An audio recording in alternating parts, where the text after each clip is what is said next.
Baik, terima kasih Kak Ismat penjelasannya. Insya Allah kakak bunda semua sudah mengenali gitu ya Aslak Pure Water dari penjelasan Kak Ismat tadi.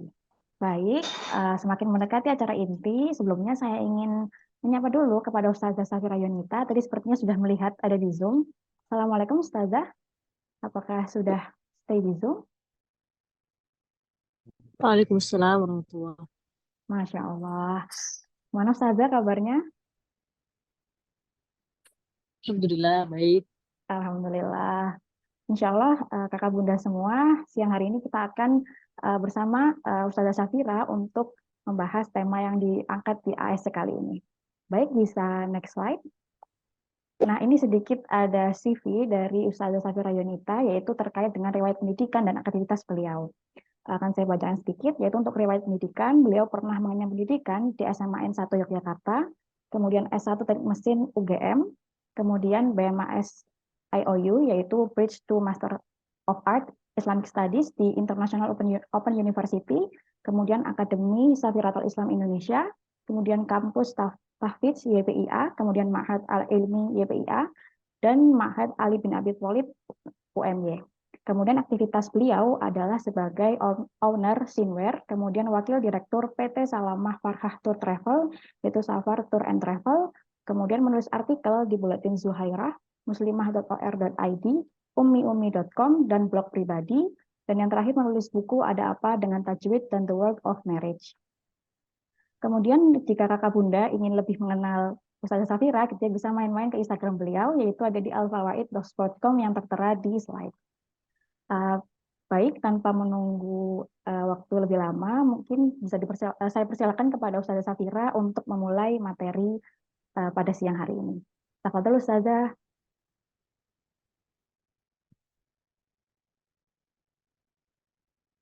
Oke, ini slide-nya nanti dibagikan admin atau saya yang share screen? Dari Ustazah yang share screen. Oke, oke. Baik.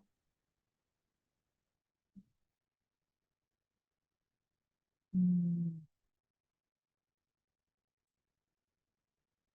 Insya Allah nanti banyak yang saya skip-skip karena ini materinya banyak sekali. Memang di ini materi untuk beberapa pertemuan gitu, tapi karena ini cuma satu pertemuan, jadi saya ringkas aja nanti ya. Insya Allah kita mulai. Bismillahirrahmanirrahim. Alhamdulillahirabbil alamin wassalatu wassalamu ala Rasulillah ma ba'd. Insyaallah kita hari ini akan membahas tentang financial planning, tapi permukaan aja ya, nggak bisa mendalam karena waktunya terbatas dan mudah-mudahan ini jadi apa ya, gambaran umum dan umpan aja untuk teman-teman biar bisa nanti selesai dari majelis yang kita yang sekarang, nanti teman-teman bisa cari dan menggali lebih dalam. Banyak itunya, sarananya bisa teman-teman searching gitu, baca-baca di dari Google, terus bisa ikut course-course online yang berbayar maupun yang tidak berbayar. Ada banyak sekarang apa sih kayak itu ya, lembaga-lembaga lembaga-lembaga edukasi tentang keuangan itu ada banyak. Ada KM Financial, terus ada Zep Finance, terus bisa juga biasanya mereka juga menyediakan jasa konsultasi dengan apa CFP gitu ya, Certified Financial Planner. Bisa juga teman-teman ikut kelas-kelas di Coursera, ada yang berbayar, ada yang gratis gitu ya, yang diadakan oleh beberapa universitas. Cuma memang kebanyakan course-course yang ada di Coursera itu berbahasa Inggris yang bagus. Kalau yang bahasa Indonesia saya belum pernah ikut, jadi nggak tahu, jadi nggak bisa ngasih review. Oke, kenapa kita harus ngelola keuangan? Insya Allah teman-teman udah pada tahu semua. Kenapa kita harus ngelola keuangan? Yang pertama karena harta itu, uang itu adalah fitnah, ya kan? Yang pertama itu, kenapa kita harus mengelola keuangan? Karena harta itu fitnah. Allah berfirman, innama amwalukum wa auladukum fitnah wallahu indahu ajrun azim. Eh, Allah berfirman, sungguhnya amwal, harta-harta dan aulad dan anak-anak itu adalah fitnah. Allah nggak bilang harta itu nikmat, harta itu karunia yang luar biasa. Enggak, Allah bilangnya justru harta itu fitnah, ujian. Wallahu indahu ajrun azim. Dan di sisi Allah lah pahala yang besar. Maksudnya kalau misalnya kita lolos dari fitnah ini, dari cobaan ini, insya Allah akan ada insentif. Insya Allah akan ada pahala yang besar di sisi Allah. Kayak gitu ya. Jadi seandainya kita pandai mengelola harta kita, mengelola rezeki yang Allah berikan kepada kita, insya Allah kita akan mendapatkan pahala yang besar. Jadi karena semata-mata dia dinamakan fitnah bukan berarti kita jauhi. Aku nggak mau dapat fitnah, aku nggak mau dapat harta. Nggak kan? Nggak gitu gitu ya solusinya. Tapi kita pelajari gimana cara kita menghadapi cobaan ini. Bagaimana cara kita lolos dari fitnah harta sehingga kita mendapatkan pahala yang agung di sisi Allah. Gitu. Dan dalam hadis Rasulullah Shallallahu Alaihi Wasallam bersabda, la tazulu qadama abdin yaumal qiyamah hatta yus'ala an arba'. Tidak akan bergeser kaki seorang hamba di hari kiamat sampai dia ditanya 4 hal. Dan 4 hal itu diantaranya duanya itu sendiri, setengahnya sendiri adalah tentang harta. Jadi dari 4 pertanyaan itu duanya sendiri tentang harta. Saking pentingnya. Apa aja yang ditanya berkaitan dengan harta? An malihi min aina tasabah wa fima anfaqah. Tentang hartanya, dari mana dia dapatkan, wa fima anfaqah, dan kemana dia belanjakan. Jadi harta itu nggak cuma satu yang dipermasalahkan. Apakah eh, kebanyakan orang kalau misalnya ngomongin harta, taunya pokoknya eh, aku halal, hartanya halal. Aku hasil jualan, aku nggak nyuri, aku nggak nipu, aku nggak apa. Tapi dia makainya semena-mena, sesuka hati dia, tanpa ilmu, tanpa tanpa pertimbangan yang jelas, tanpa ada pertanggungjawaban yang gimana-gimana gitu ya. Pokoknya ya udah, ini aku udah pokoknya halal, terserah aku mau dibelanjain kemana gitu. Padahal itu juga akan kita pertanggungjawabkan di hari kiamat nanti gitu ya. Dan ini yang inti dari financial planning, inti dari pengelolaan harta itu ada di spending. Jadi orang mikir, oh pokoknya kalau aku belajar financial planning, aku bakal kaya raya, aku bakal bisa nabung, pokoknya aku bisa nabung, terus aku bisa investasi. Enggak, inti dari financial planning, inti dari pembelajaran tentang finance, keuangan itu ada di spending. Itu adalah inti dari ilmu keuangan gitu ya, ada di spending. Kalau misalnya kita tahu caranya belanja, mudah untuk nabung dan sebagainya itu mudah. Itu hanya mengikuti. Itu eh, apa sih dampaknya atau apa ya? Ya pokoknya itu tabiat, dia pengikut. Intinya ada di spending. Kalau teman-teman tahu cara spending yang baik, insya Allah ya pasti ada sisanya ya nggak? Ya itu sangat-sangat intuitif banget gitu ya. Kalau misalnya kita punya duit, terus kita bisa ngatur pengeluarannya, pasti bakal sisanya bisa kita kelola lagi untuk yang lebih bermanfaat kayak gitu. Dari spendingnya pun kita bisa optimasi. Kalau kita pinter, kita bisa setiap yang kita beli, setiap yang kita belanjakan itu bisa berbuah pahala, bisa menghasilkan manfaat dan sebagainya. Gitu. Oh, Ustazah, Nah, Muhammad ya, mungkin untuk share screen-nya bisa di-sharekan oleh panitia Ustazah agar lebih optimal untuk tampilannya. ya udah saya tapi beda yang saya kirim. Nggak apa-apa. Oh, oh gitu. Oh, baik Ustazah. Misalnya kalau misalnya di Zoom aja kayak gini emang nggak bisa ya?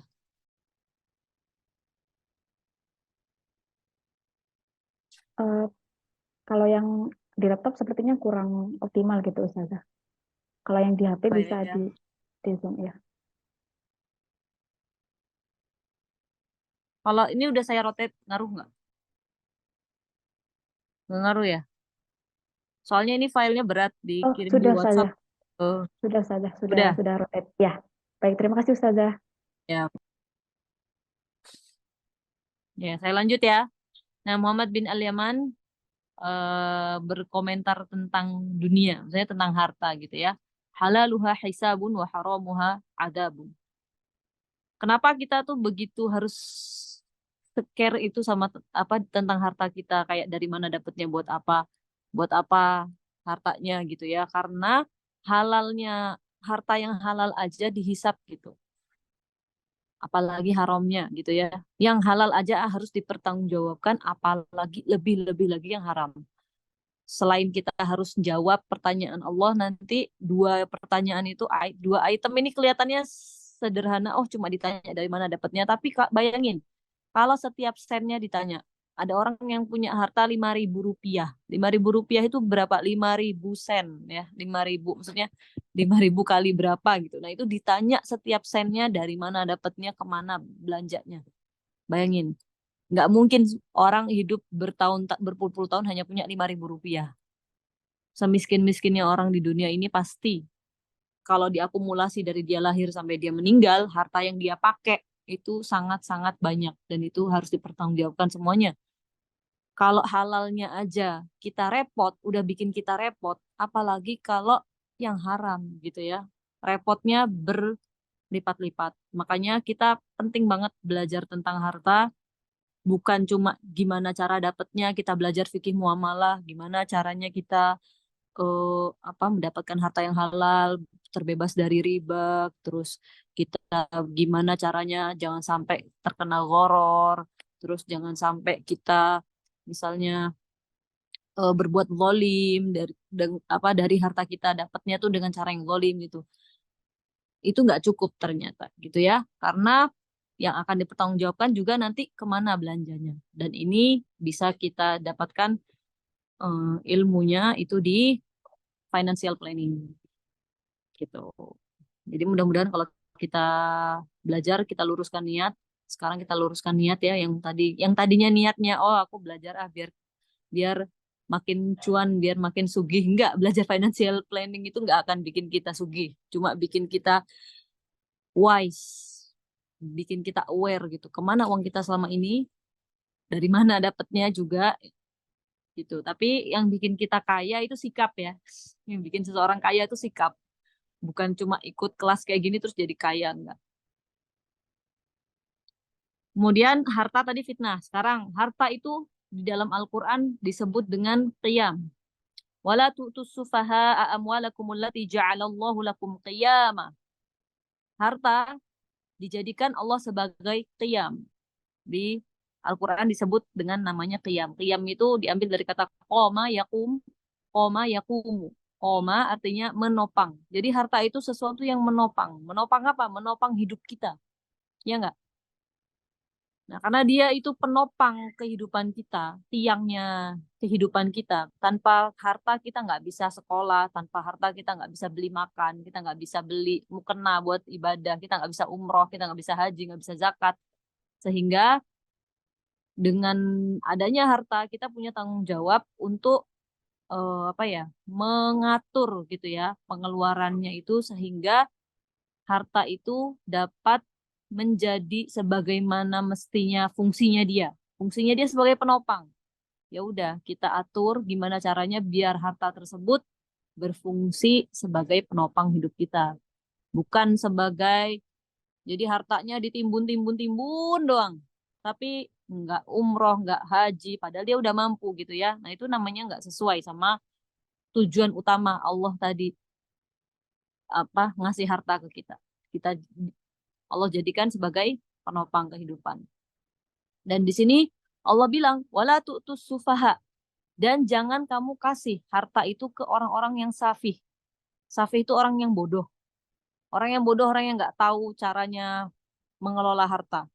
Jangan kalian kasih harta-harta kepada orang yang safih, yang belum sempurna akalnya, karena harta itu penopang kehidupan. Kalau kalian kasih ke orang yang bodoh tadi, ya kerusakan yang ditimbulkan akan lebih besar dibandingkan manfaatnya gitu. Sehingga gimana caranya kita ketika kita misalnya diamanahi harta orang yang belum sempurna akalnya. Siapa misalnya contohnya siapa ya? Misalnya anak yatim yang masih kecil, masih bayi, bayi dapat warisan. Iyalah, mau apa yang namanya harta tuh nggak pandang usia dan sebagainya. Semua berhak ya untuk dapat warisan misalnya itu. Bayi, bisa nggak dia belanjain hartanya? Kalau misalnya kita kasih hartanya taruh di samping dia, yang ada dicuri orang dan sebagainya. Sehingga gimana caranya kita mengelola harta orang-orang yang safih? Yaitu warzuquhum fiha waksuhum wa qulu lahum qawlan ma'rufa. Caranya kita pegang uangnya, tapi itu tetap uang dia, bukan uang kita. Dan kita kasih haknya dia, kita warzuquhum, kita beri rizki, bukan beri rizki kayak gitu ya, tapi kita belanjain apa kebutuhan dia, waksuhum, dan kita beli pakaian untuk dia, dan ucapkanlah pada mereka kata-kata yang baik. Jadi maksudnya orang lain yang manage uangnya gitu, sementara sampai dia udah nggak safih lagi gitu ya, sampai dia sempurna akalnya gitu. Karena Rasulullah SAW bersabda, wahai Amr, sebaik-baik harta adalah harta yang dimiliki oleh hamba yang soleh. Kalau misalnya ada orang kaya, kita lihat dia kaya doang, tapi nggak ngerti agama. Ya kita bisa bayangin apa yang bakal dia beli pakai hartanya, ya nggak? Bakal kerusakan yang ditimbulkan oleh eh, hartanya dia tadi, gitu. Sehingga tidak semua orang itu layak untuk mengelola keuangan. Bahkan itu meski uangnya sendiri. Nggak semua orang. Ada beberapa golongan yang disebut dengan safih ini ya, orang sufaha, orang bodoh dalam Al-Quran yang tidak layak mengelola harta. Makanya kita belajar biar kita tidak tergolong ke dalam orang yang safih. Karena di antara golongan yang masuk ke golongan orang yang safih adalah orang yang bangkrut, muflis. Itu termasuk orang yang safih. Muflis itu apa? Orang yang utangnya, pokoknya dia terjerat dan terlilit hutang. Hutangnya jauh, jauh, jauh, jauh lebih besar ketimbang daya bayarnya dia. Misalnya dia gaji cuma 1 juta sebulan, tapi dia punya utang miliaran. Gimana coba logikanya? Orang istilahnya miskin gitu ya. Misalnya orang semiskin itu bisa ngutang, punya bisa terlilit hutang sampai 1 miliar atau enggak bermiliar-miliar. Gimana logikanya? Itu kan berarti dia nggak pandai mengelola keuangannya. Nah, maka jangan kita kasih uang ke orang seperti ini karena kita nggak tahu apa yang bakal diperbuat sama dia dengan uangnya tadi. Bukannya nanti malah untuk bayar utang, malah untuk misalnya buat judi online misalnya.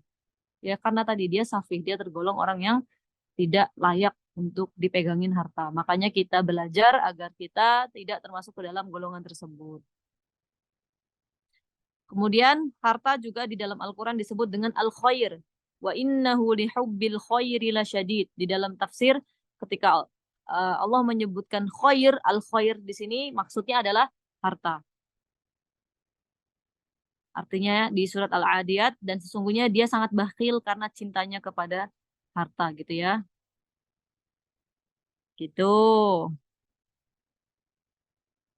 Jadi harta itu artinya adalah al-khair, kebaikan gitu. Maksudnya apa? Harta ini tuh punya potensi. Kalau misalnya kita tahu cara menggunakannya dengan baik, dia berpotensi untuk menghasilkan kebaikan yang sangat besar bagi pemiliknya gitu. Jadi kalau misalnya kita belajar cara ngelola uang yang baik, insya Allah satu satu sen pun nggak akan sia-sia gitu ya di tangan kita. Semua keputusan spending kita, keputusan belanja kita itu semua masuk akal, kemudian apa namanya, menghasilkan kebaikan, bermanfaat untuk diri kita maupun orang lain. Masya Allah itu pahalanya besar banget. Karena tadi apa? Harta itu fitnah. Kalau kita lolos, kata kata Allah apa tadi? Akan ada pahala yang besar di sisi Allah, wa indahu ajrun azim gitu. Jadi kita berharap mengelola harta itu nggak cuma jadi apa, jangan semata-mata pokoknya aku ngelola harta biar semakin banyak hartanya, biar semakin ber, beranak pinak perbendaharaan kita. Enggak, kita kita niatin, kita luruskan niat, kita belajar mengelola harta biar kita lolos dari fitnah harta dan kita dapat apa yang lebih berharga dari harta itu sendiri, yaitu ajrun azim. Kita dapat pahala yang besar di sisi Allah karena kita pandai mengelola harta kita. Masya Allah loh, kita cuma disuruh belanja loh sama Allah. Tapi masih dapat pahala. Udah kita belanja, dapat manfaat dari harta kita, dapat lagi pahala yang besar. Apa yang bikin aktivitas belanja kita itu bisa berpahala? Ya tadi, pertama, kita punya ilmunya, kita bisa mempertanggungjawabkannya di hadapan Allah, kenapa kita memutuskan untuk beli atau tidak beli suatu barang, dan kita juga meluruskan niat tadi ya. Niat itu penting. Hadirkan niat di setiap belanja kita. Kalau kita rasa ini bermanfaat, kita hadirkan niat. Ya Allah, ini aku ngerti nih, aku ikut kelas tahsin misalnya, aku mau ngasih hadiah untuk guruku atau mau ngasih hadiah untuk lembaganya misalnya gitu ya. Banyak kan sekolah-sekolah, ini cuma contoh aja ya. Nah, maka dia berharap kebaikan dari keputusan pengeluaran dia. Apapun itu, dia bayar sekolah anaknya, semoga bisa menjadi apa ya, penopang kehidupan untuk guru-gurunya biar mereka bisa lebih fokus ngajar anak saya di sekolah dan sebagainya. Dihadirkan niatnya setiap kita belanja. Aku beli mukena biar sholatku nyaman. Semoga mudah-mudahan kalau aku beli mukena ini, aku bisa lebih khusyuk sholatnya dan sebagainya. Gitu ya. Jadi kita manfaatkan titipan Allah ini, harta yang Allah titipkan, sebagaimana fungsi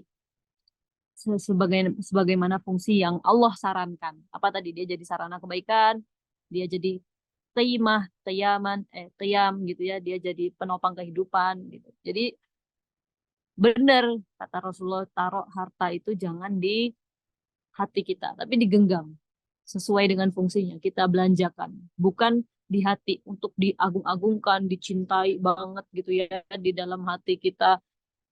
Pokoknya wah, gila harta lah. Saking dia cintanya sama harta. Jangan. Pergunakan sebagaimana mestinya. Jadi siapa yang harus belajar mengelola keuangan? Coba ada yang bisa jawab nggak sebelum saya jawab? Pernah ini di kelas lain saya tanya, siapa yang harusnya mengelola harta?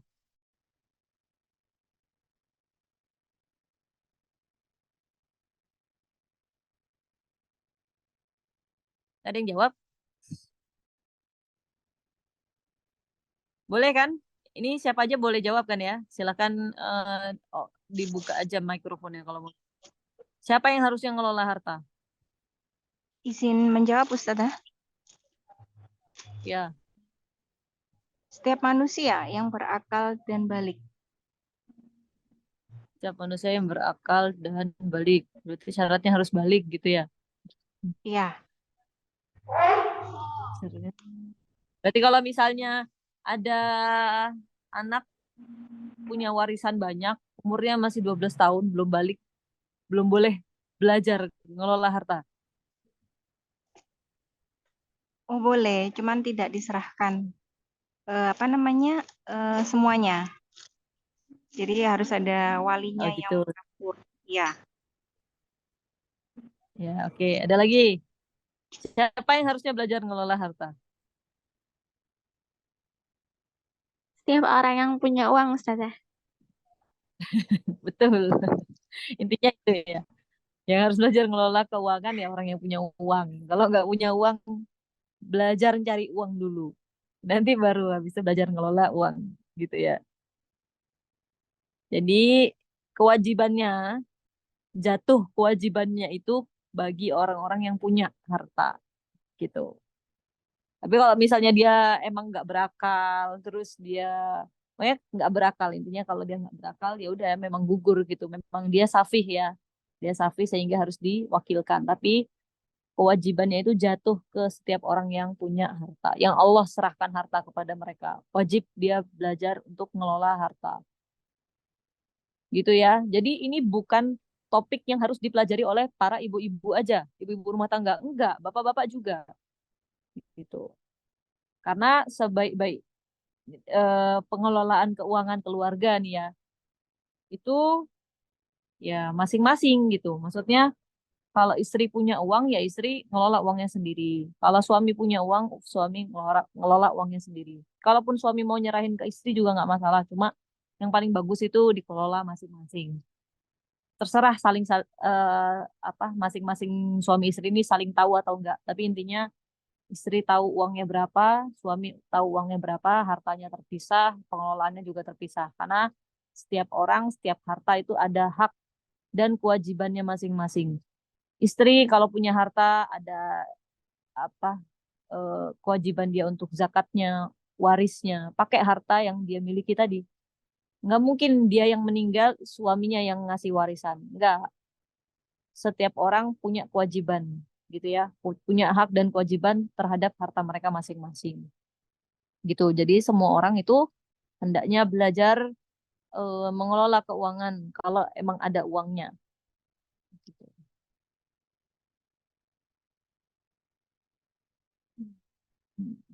Dalilnya ya ini ya, ar-rijalu nasibu lirrijali nasibum mimma tarakal walidani wal aqrabun.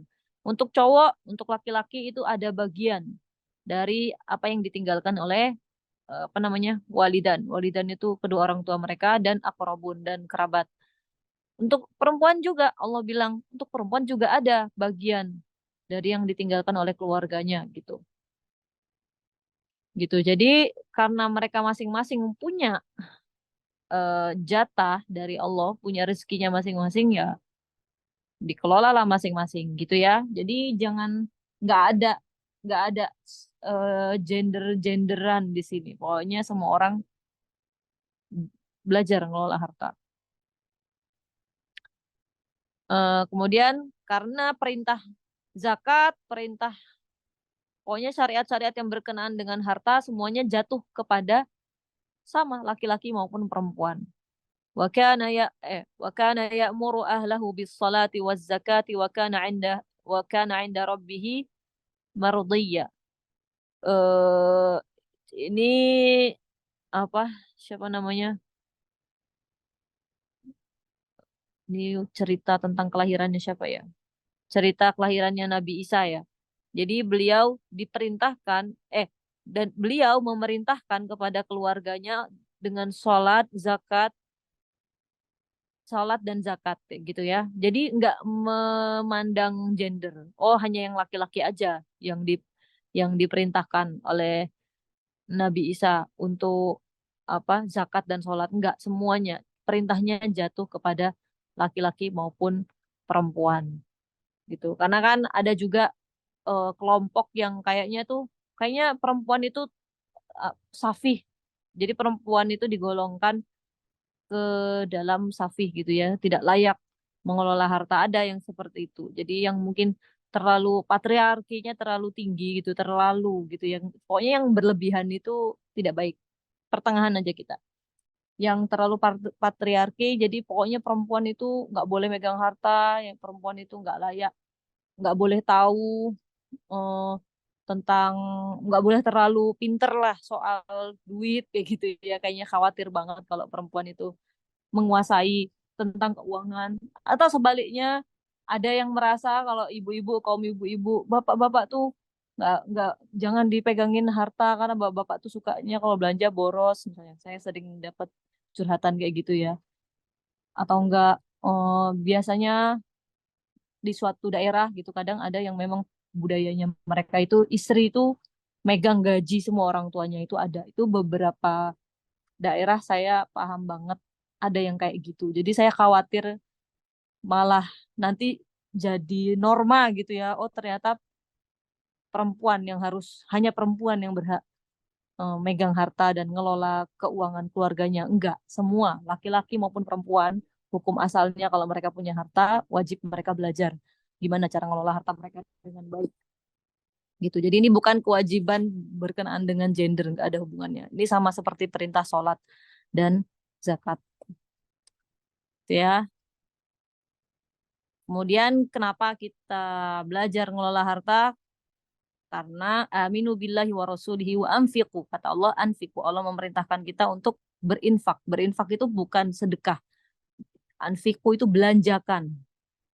Allah suruh kita untuk belanja. belanjain uang kita. Jangan uang itu ditimbun-timbun karena nggak ada manfaatnya. Harta itu baru jadi rezeki, baru jadi manfaat kalau dibelanjakan. Tapi ya belanjanya kemana gitu ya. وَأَنْفِقُوا مِمَّا جَعَلَكُمْ مُسْتَخْلَفِينَ فِيهِ. Allah berfirman, dan belanjakanlah apa yang Allah jadikan bagi kalian mustakhlafina fi. Apa yang kalian kuasai. Maksudnya hartanya itu kan jadi milik mereka, jadi sesuatu yang mereka kuasai. Maksudnya kita kita yang berhak untuk mengelola harta itu. Gitu. Jadi dan perintah ini umum untuk laki-laki maupun perempuan, untuk anak-anak maupun orang dewasa. Gitu. Kalau dia punya harta, gitu ya. Tinggal tadi kalau misalnya anak-anaknya memang sudah mumayyiz, sudah tamyiz gitu, udah berakal, udah pinter. Misalkan ada sekarang anak SMP pun udah mulai investasi gitu ya, karena udah pinter padahal dia belum balik gitu.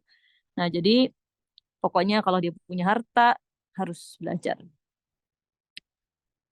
Dan banyak dalil-dalilnya. Terus langsung aja ya kita lanjut. Apa yang kita bahas di ilmu pengelolaan keuangan? Yang pertama kita bahas tentang tujuan keuangan. Nanti financial check up, pilar mengelola keuangan itu nanti yang pertama kita harus tahu dulu tujuan keuangan kita.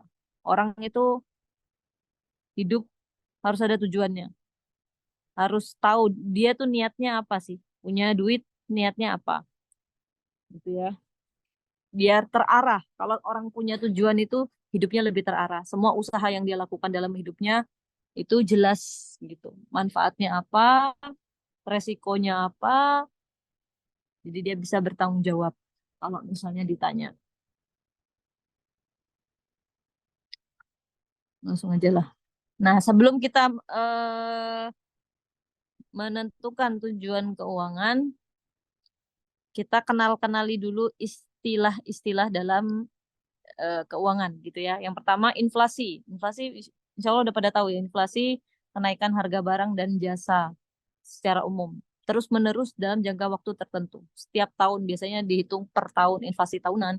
Ada juga sebenarnya inflasi per apa sih cawu kayak gitu-gitu ya, per periode gitu, per biasanya kalau market itu pakainya cawu-cawu catur bulan kayak gitu. Ada kuartal-kuartal gitu, per kuartal misalnya. Tapi paling mudah pokoknya inflasi itu per tahun, paling gampang ngitungnya.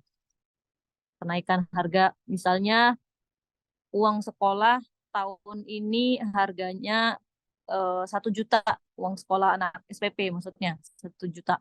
Tahun depan naik jadi 2 juta. Nah, itu namanya inflasi. Gitu. Karena harga kebutuhan naik, guru-guru juga butuh disejahterakan, pengen mereka juga mau belanja bulanan gitu ya. Sementara harga barang naik, mau nggak mau SPP juga naik biar bisa mengimbangi dengan kenaikan harga barang tadi. Nah, itu juga inflasi. Jadi inflasi itu banyak sektornya, ada di sektor keuangan, ada di sektor pendidikan, ada di sektor barang dan jasa, industri kayak gitu-gitu ya. Semua ada inflasinya. Cuma rate-nya beda-beda. Inflasi di sektor wisata aja sama inflasi di sektor pendidikan itu apa beda? Rate atau persentasenya beda. Kalau pendidikan itu paling mahal. Inflasi tertinggi itu di sektor pendidikan. Paling mahal banget. Emang kenaikannya Masya Allah gitu ya. Dulu saya ingat banget waktu SD bayar uang sekolah itu 17.000. Apalagi waktu pas ada dana bos itu ya. 17.000 per bulan. Pernah 35.000 naik 35.000 gitu. Itu zaman saya. Kayak saya udah kayak orang tua banget. Padahal nggak tua-tua juga. Tapi sekarang anak SD, coba ada nggak yang SPP-nya 17.000? Nggak ada ya. Masuk uang pangkalnya aja berjuta-juta. TK aja sekarang udah sama kayak TK private school gitu ya. Kayak TK itu aja harganya bisa lebih mahal daripada UKT saya di UGM. Itu disebabkan oleh inflasi di sektor pendidikan tadi. Karena banyak banget variabelnya dalam pendidikan gitu. Nggak cuma tadi harga barang gitu, harga sarana prasarana, tapi harga jasanya juga dinilai dan sebagainya. Kemudian kita mengenal juga time value of money. Time value of money, contohnya ini. Coba teman-teman lihat. yang aku bayangkan rumah 1 miliar di kota besar waktu SD. Dulu ya, waktu SD saya tuh 2008, saya bayangin rumah 1 miliar tuh mewah banget kayak di TV-TV, kayak di film-film Tuyul dan Mbak Yul, film Bidadari, anak kelahiran 90-an pasti relate. Itu rumahnya mewah-mewah, megah-megah. Itu definisi rumah 1 miliar saya zaman dulu. Sekarang rumah 1 miliar ya realitanya ya rumahnya kecil, di desa lagi. Terus misalnya rumah bekas gitu, bukan yang baru bangun gitu ya. 1 miliar. Tidak seindah yang saya bayangkan dulu. Nah, itu inflasi. Terus harga BBM. Coba bisa dilihat ya. Ini saya ngambil dari Google, saya searching-searching aja. Jadi nggak saya tulis sumbernya. 1998. Harga BBM 1.200 per liter. Ini yang premium ya. Premium. Terus yang 2022 ini Pertalite karena udah nggak ada premium. 2005 4.500, 2013 6.500, sekarang 10.000 baru bisa dapat bensin seliter. Emas juga. Nah, kalau ini emas inflasi juga, cuma maksudnya itu juga bisa jadi definisi time value of money gitu ya. Nilai uang dari masa ke masa gitulah. Tahun 98 per gramnya 74.000, 2005 147.000, 2013 500.000 per gramnya, sekarang 1 jutaan. Sekarang udah naik lagi, udah nggak 1.010.000, tapi 1.100 berapa puluh ribu gitu. Jadi udah 1.100.000 gitu. Jadi itu time value of money atau inflasi gitu ya. Kemudian compound interest. Compound interest itu bunga majemuk. Jadi rate kenaikannya setiap tahun itu berapa. Nah itu namanya compound interest. Jadi misalnya, saya bedain dulu. Apa bedanya compound interest sama simple interest kayak gini. Contoh simple interest. Simple interest ini mirip kayak riba jahiliyah. Riba jahiliyah itu gimana? Di zamannya Rasulullah dulu tuh udah ada rentenir ya. Jadi kalau misalnya saya minjem uang sama fulanah 10.000. Nanti kata dia, kamu kembaliinnya pakai bunga ya. Ada bunga 10%. Nah itu flat berlakunya. Jadi setiap dia bayar, dia bakal ngasih 10.000, 10%-nya berapa? Misalnya 1.000 gitu. Jadi dia bayar nanti 1.100, 1.100, 1.100 sampai 10 kali misalnya. Ya pokoknya tergantung berapa kalinya. Tapi intinya ada bunga itu bunganya flat gitu. Jadi tidak bunganya nggak berbunga lagi gitu. Nggak ada denda gitu dan sebagainya. Itu riba jahiliyah kayak gitu. Atau misalnya denda wis. Kalau denda misalnya dia apa namanya punya utang 10.000, terus dia bayarnya telat 5 hari. Per harinya itu dikenai denda eh, apa 10%, berarti 1.000. Nah, hari pertama dia dapat denda 1.000, berarti harus apa utangnya naik jadi 11.000. Hari kedua utangnya naik lagi jadi 12.000, utang ketiga apa hari ketiga naik lagi jadi 13.000, flat. Linear, kenaikannya tuh linear. Beda sama compound interest. Compound interest itu bunganya dibungain lagi. Jadi kenaikannya itu dihitung sebagai pokoknya lagi, sebagai pokok uangnya kemudian dibungain lagi. Contohnya kayak tabungan-tabungan di apa namanya? Tabungan-tabungan kita di yang teman-teman yang pakai bank konvensional. Itu semua namanya compound interest atau deposito. Kita punya tabungan, kita nabung 10.000 nih. Bulan depan karena bank itu menjanjikan bunga 1%, misalnya 1% dari 10.000 berapa? 10 rupiah ya. 10 rupiah.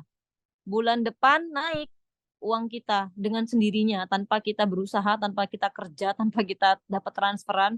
Uang kita pokoknya udah naik aja jadi 10.000 10 rupiah. Itu kalau 1%. 100, sorry kok 10 rupiah 100. 10.100. Terus bulan keduanya itu naik lagi 10%, 1%-nya itu dari uang 10.100, udah bukan dari 10.000 lagi. Jadi bunganya itu ikut dibungain di bulan-bulan berikutnya. Itu namanya compound interest. Jadi jauh lebih zalim kalau itu konteksnya hutang. Kalau pakai prinsip compound interest. Tapi akan sangat menguntungkan kalau konteksnya tabungan atau investasi gitu ya. Hanya saja kalau yang di bank-bank konvensional itu kan akadnya akadnya pinjaman. Ketika kita mendapatkan manfaat bunga dari tabungan kita tadi, mau itu yang simple interest, mau itu yang compound interest, sama-sama riba, gitu ya. Dosanya sama, sama besarnya maksudnya, bukan berarti kecil. Dan uang yang dipakai lebih banyak lagi yang haramnya, ya kan? Kalau compound interest, karena bunganya dibungain lagi, itu lebih besar lagi si uang haramnya yang kita miliki, porsinya. Gitu. Jadi kalau konteksnya investasi nggak masalah. Mungkin kita bentuknya emas. Emas kenaikannya setiap tahun 10% misalnya. Harga hari ini 1 juta, berarti tahun depan berapa kalau naiknya 10%? 1.100.000. Pakai segitiga Pascal ya. 1.100.000. 1.100.000 tahun depannya lagi berapa jadinya nilai emas 1 gram misalnya? Berapa? Jadinya 1.210.000. 121. Nanti tahun depan naik lagi 10%, 1.331.000 gitu ya, 1.331, terus 1.4641. Pakai segitiga Pascal. Enak kalau ngitung compound interest kayak gitu. Kalau masih ingat segitiga Pascal ya, ini pelajaran SMP, segitiga Pascal, aljabar gitu. Jadi intinya compound interest itu bunga yang berbunga gitu.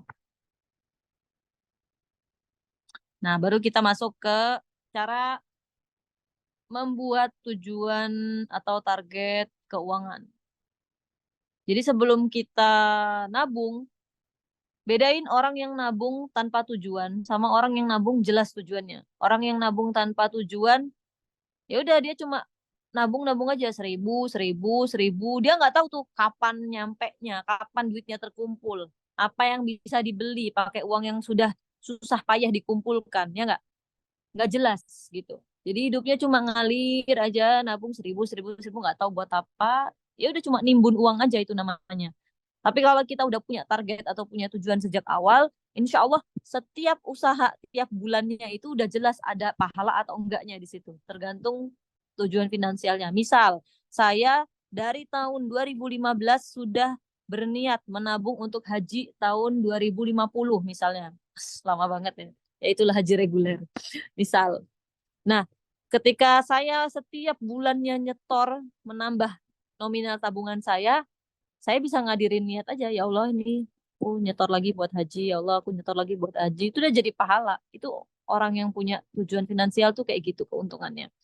Selain dia bisa berniat, menghadirkan niat dan mendapatkan pahala di setiap eh, aktivitas menabungnya dia juga bisa memprediksi kapan sih tabungan aku nih bisa kelar, bisa tercapai tujuannya kapan dan berapa atau enggak. Dia juga bisa memperkirakan sebelum mulai menabung, dia bisa memperkirakan berapa uang yang aku butuhkan untuk mendapatkan barang yang aku inginkan ini 5 tahun dari sekarang misalnya. Karena dia udah jelas, aku nabung buat beli iPad misalnya. Dia udah tahu harga iPad sekarang berapa, tapi dia nggak punya duitnya. Nah, berapa sih harga iPad?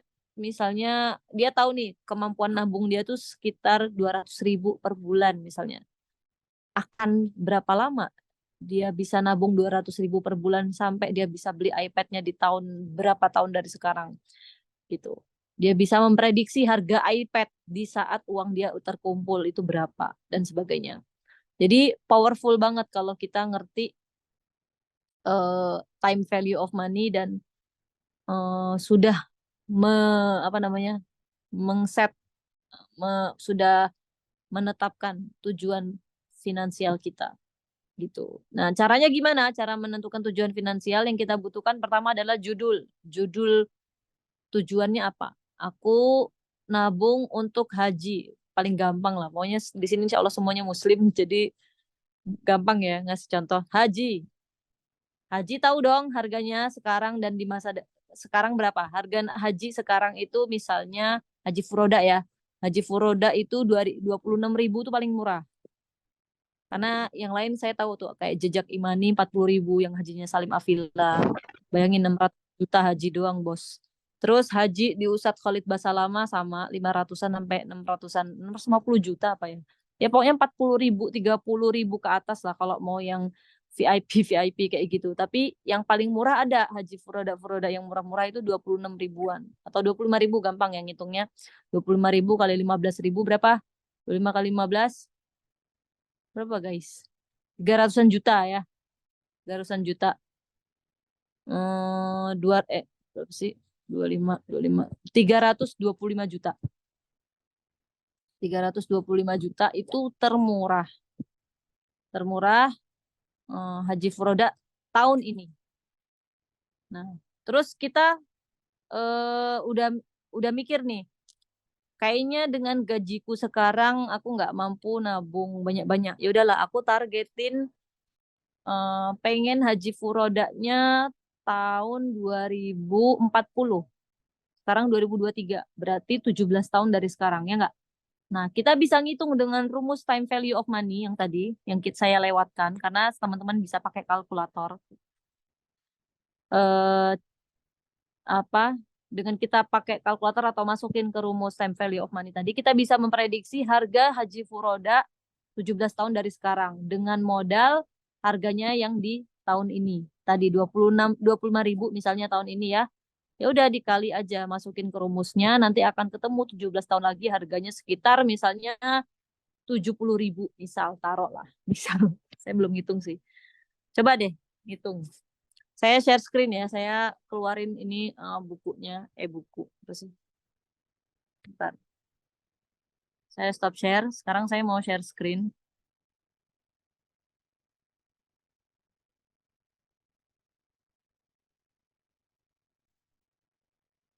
Udah kelihatan? Mana ya? Kalkulatornya. Wait. Kalkulator. Mana sih kalkulatorku? Oh ini. Saya pakai kalkulator ini karena di sini ada savings kalkulator. Compound yearly interest rate-nya kenaikannya berapa? Taruhlah kenaikan di sektor haji itu sektor wisata masuknya ya. Misalnya 10% deh, 10%. Misal aja ya. Terus 17 tahun dari sekarang.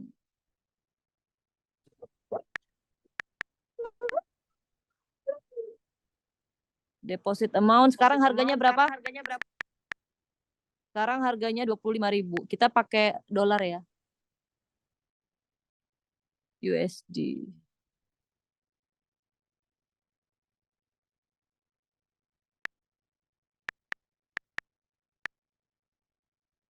Harganya 17 tahun dari sekarang ini ya. Final savings balance ini 126.000. Wow. 17 tahun dari sekarang kisaran harga haji furoda segini. Berapa rupiah kah itu? Berapa rupiah? 126.000. Itu kalau dolar sekarang ya. Kali 15.000. Wow. 1,89 miliar untuk haji furoda aja. 17 tahun dari sekarang. Kayak gitu ya. Jadi nanti teman-teman bisa cari kalkulator-kalkulator yang saving kalkulator gitu. Ada juga di websitenya namanya kalkulator.com. Kalkulator. Nggak tahu, lupa saya. Coba deh nanti cek sendiri aja.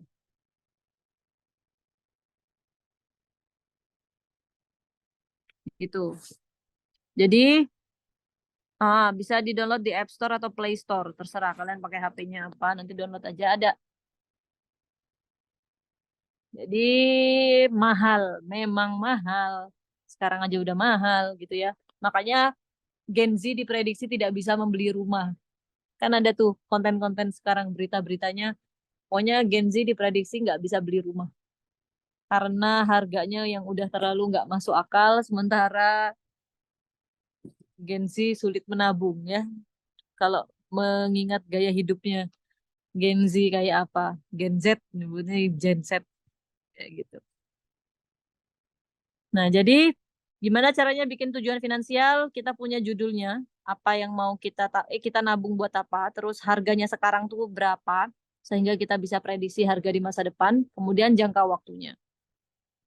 Berapa jangka waktu yang realistis untuk mengumpulkan uang sebanyak itu, gitu ya. Kenapa? Biar measurable, set stage for investing or cash flow planning. Kita bisa mengplan, merencanakan dan mengukur kemampuan kita tadi ya. Tadi misalnya aku gajinya sekarang 10 juta misalnya. Aku bisa nyisihin berapa tuh untuk dapat 1,8 M 17 tahun lagi. Dia harus nyisihin berapa setiap bulannya. Ya udah tinggal di pakai kalkulator lagi. Seru ya pakai kalkulatornya. Saya stop share, saya share screen aja.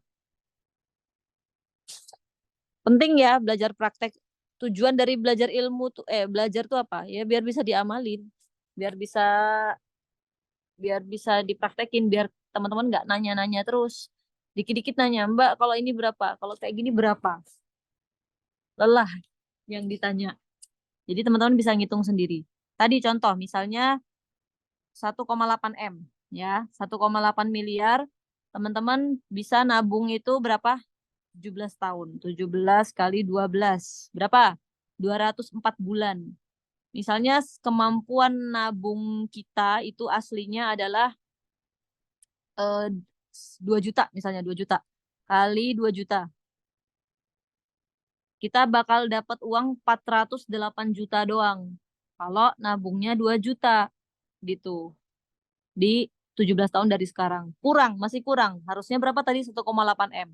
Nah, dari sini kita bisa evaluasi apa yang bisa ditekan di pengeluaran kita, apa yang bisa dieliminasi. Oh, kayaknya aku nggak butuh deh IndiHome. Udah aku cabut aja nih. Jadi nambah tuh tabungannya jadi 2.300.000 karena bayar IndiHome ya minimal 300.000 per bulan ya kan. Nah, nambah tuh 2.300.000. Ah, masih kurang. 300.000 kali berapa tadi? 204 bulan itu masih nggak seberapa naiknya gitu ya tabungannya nanti 17 tahun lagi. Sehingga dia harus nekan lagi apa yang bisa dieliminasi lagi pengeluarannya. Oh, udah bener-bener nggak ada lagi yang bisa ditekan. Oke, berarti sekarang plannya nambah. Nggak cuma ngirit, tapi dia ternyata harus mencari side hustle. Aku butuh pekerjaan yang gaji berapa agar aku bisa mencapai 17 tahun lagi bisa mencapai uang 1,8 M. Kayak gitu, itu fungsinya goal setting. Itu fungsinya kita menentukan tujuan finansial agar kita bisa mengukur diri kita dan kita bisa apa namanya tadi membuat plan-plan yang realistis tadi itu ya, rencana-rencana, langkah-langkah, step-step sampai kita mencapai cita-cita kita. Kayak gitu.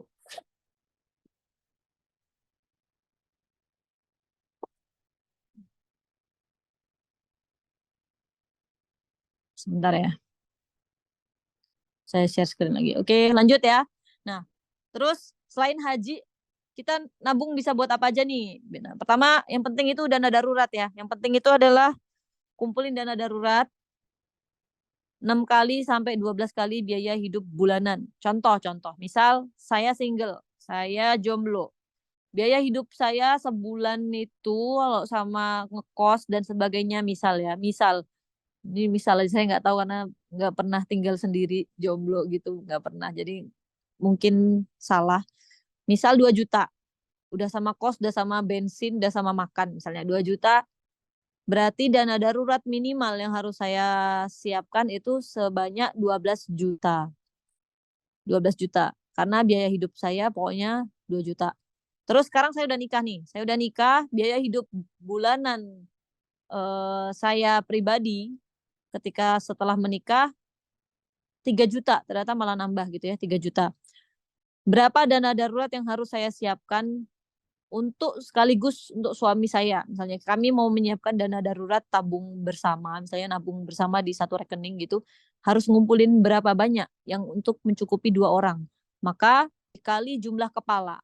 Berarti tadi 6 dikali 2 kepala gitu ya. 6 dikali 3 juta, kan 3 juta tuh biaya hidupnya. 3 juta dikali 6 dikali 2 kepala. Berapa jadinya? 36 juta gitu ya. Ya kan? Ngikutin nggak? 2 nih dikali 6 dikali 3 juta. 3 kali 6 18, 18 dikali 2 36. 36 juta berarti dana darurat ideal saya dan suami misal. Kalau biaya hidupnya 3 juta. Gitu. Pokoknya rumusnya apa? Dana darurat biaya hidup dikali jumlah kepala dikali 6. Ini yang paling minimum, paling minimal. Lebih bagus lagi kalau kita bisa menetapkan dana darurat itu 12 kali. Tapi itu nanti ke apa nabungnya hanya untuk dana darurat doang, nggak sempat buat nabung buat umroh dan sebagainya karena habis potensi uangnya untuk dana darurat doang. Nggak usah terlalu banyak numpuk-numpuk lah. 6 aja cukup insya Allah.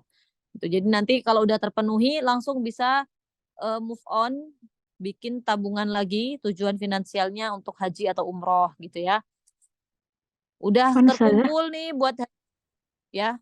bisa di rotate Ustazah? Oh, ya, oke. Ya. Udah terkumpul biaya haji dan umroh, bisa nabung buat dana kesehatan karena we are Muslims dan we don't believe in insurance ya.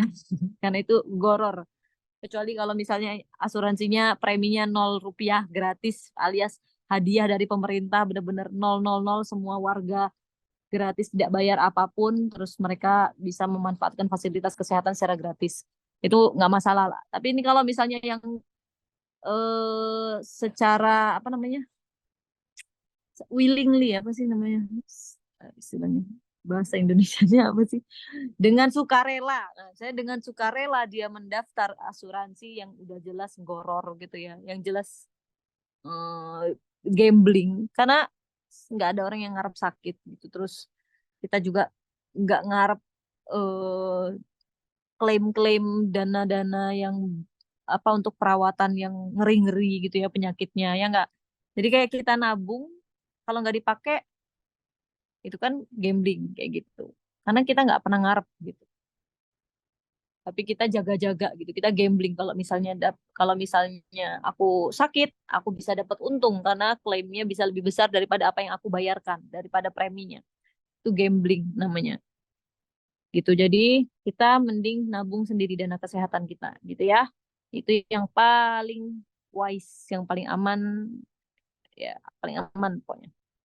Terus dana pendidikan juga kita siapkan. Sama caranya kayak ngitung biaya haji tadi. Sekarang biaya sekolah berapa, kita prediksikan, kita cari datanya di internet, berapa sih inflasi di sektor pendidikan. Terus atau enggak kita lihat mau target masukin anak ke sekolah yang mana, kita kumpulkan data setiap tahunnya berapa sih uang pangkal di sekolah itu, uang bulanan di sekolah itu per tahunnya naik kisaran berapa. Itu kan nanti kita punya tren, punya grafik, kita tahu kenaikannya oh sekitar sekian persen. Ya udah kita prediksikan, kita pakai rumus time value of money, kita hitung. Kira-kira ketika anakku udah umur segitu, udah cukup umur 7 tahun misalnya, untuk dia masuk ke SD ini, berapa misalnya anaknya sekarang masih 2 tahun berarti 5 tahun dari sekarang berapa sih kira-kira biaya sekolah yang aku incer-incer ini gitu. Terus ya udah dia nabung dari sekarang, nabung step by step gitu ya setiap bulan sampai ketika saatnya anaknya masuk sekolah dana pendidikannya udah siap, jadi nggak cari-cari utangan kemana-mana, nggak yang terus atau nggak downgrade, ya udahlah masuk sekolah ini aja lah, sekolah ala kadarnya terserah lah mau sekolah alam yang gratisan terus kayak eh, pokoknya yang penting anaknya sekolah. Enggak, kita konsekuen gitu ya, kita komitmen dengan cita-cita kita gitu ya, dengan harapan-harapan kita. Jadi dengan kita, rumus hitungnya sama gitu ya, pakai rumus tadi time value of money atau pakai kalkulator savings tadi. Terus kalau udah kekumpul dana pendidikan, dana kesehatan aman, biaya umroh haji aman, dana darurat aman, silakan kumpulkan dana pensiun. Gitu ya. Dana pensiun dulu tuh. Udah aman dana pensiun yang terakhir, baru nih. Ini prioritas terakhir. Kalau saya ya, kalau saya pribadi ini prioritas terakhir eh, nabung untuk suatu saat punya properti gitu. Apa pokoknya saya tuh kayak nggak yang gimana-gimana gitu, nggak terlalu yang ngebet banget pengen punya rumah sendiri dari sekarang. Dan untuk liburan gitu ya, untuk having fun gitu. Itu yang prioritas terakhir. Yang penting itu dana kesehatan aman, dana pendidikan aman, biaya haji dan umroh aman, dana pensiun juga aman gitu. Ini ya rumus rumus dana darurat kalau di sini cuma tiga kali biaya hidup bulanan kali jumlah anggota keluarga tiga. Kalau di sini saya nulisnya 6.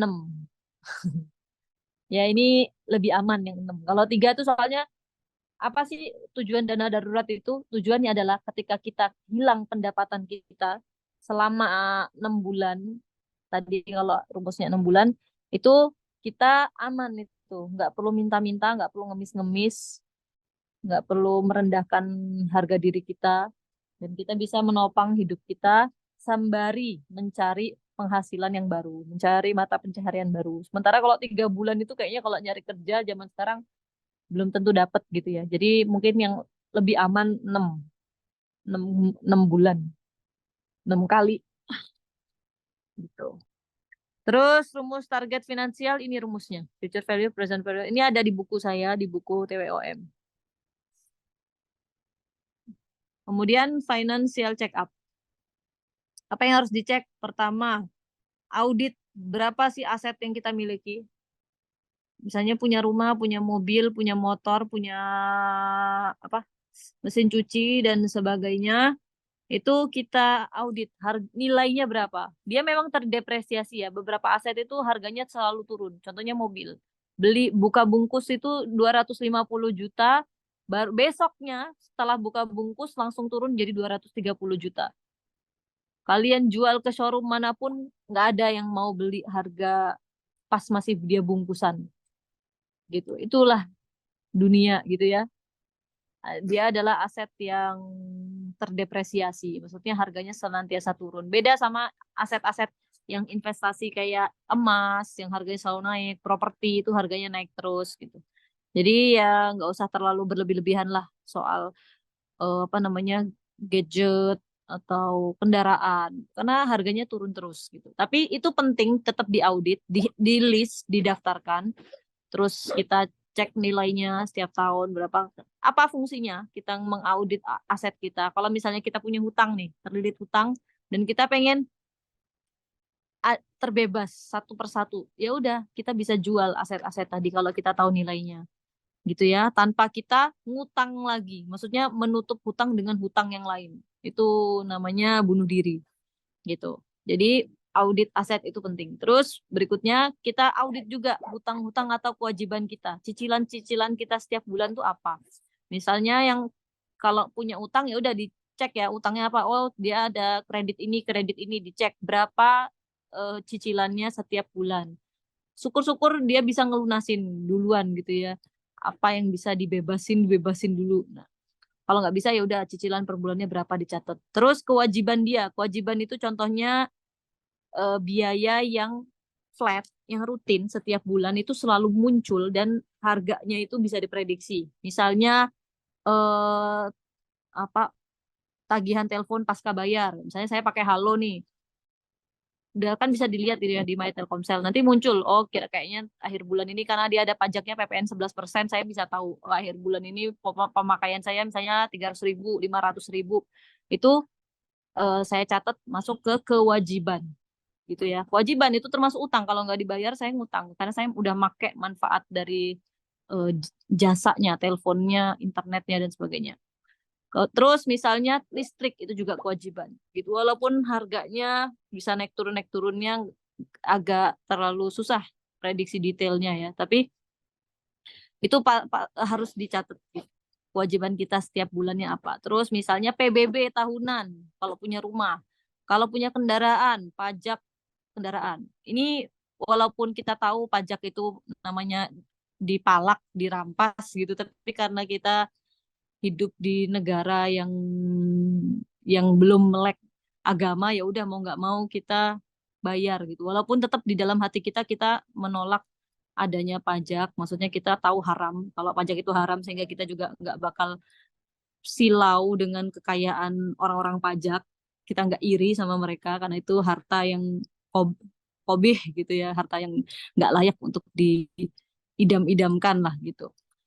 Itu pokoknya kita list-list aja kewajiban kita. Dan liabilitas. Liabilitas ini contohnya kita punya pembantu, gajinya berapa setiap bulan, itu liabilitas. Berapa kewajiban-kewajiban kita kayak tadi. Terus misalnya kita punya cicilan, itu juga namanya liabilitas ya. Liabilitas itu termasuk hutang-hutang yang cicilan-cicilan tadi itu termasuk.